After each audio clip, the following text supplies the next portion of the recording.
আজকে 2024 সালের 28শে মে, সময় সকাল 8:30। আমার আজকের কবিতার নাম হচ্ছে ঝড় জলোচ্ছ্বাসের ধ্বংসলীলা।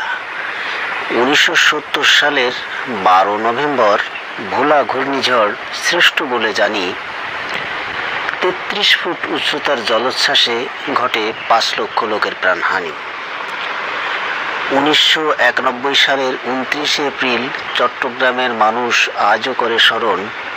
10 ফুট উচ্চতার জলোচ্ছ্বাসে হলো সেদিন লাখো মানুষের মরণ।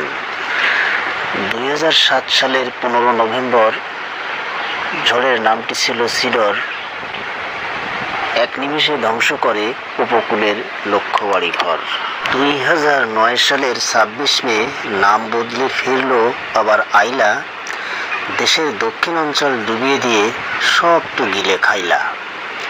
2013 সালের 15 মে ঘূর্ণিঝড় মহাসেন ফিরে এলে প্রাণ বাঁচাতে আশ্রয় কেন্দ্রে যাই আর যা কিছু সব ফেলে। 2019 সালের 8 নভেম্বর নতুন নামে আবার এলো বুলবুল। হঠাৎ দাপিয়ে এসে কাঁপিয়ে দিল 2 বাংলার উপকূল। 2020 সালের 20 মে আমফান যখন তাণ্ডব চালায় ফিরে, সে দখলও আমরা সবাই কাটালাম ধীরে ধীরে। 2021 সালের 26 মে নাম বদল করে আবার এলো ইয়াস। গাছপালা সব ভেঙে দিয়ে সেদিন মিটেনি যেন তার পিয়াস।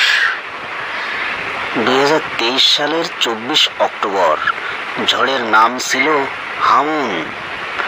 আমি বলি, ওহে পবন দেবতা, অনেক হয়েছে, এবার না হয় থামুন। 2024 সালের 26 মে নতুন নামে আবার ফিরল রিমাল। তবুও ভয় করিনি, সাধ্য মতো সব কিছু তো দিয়েছি আমরা সামাল।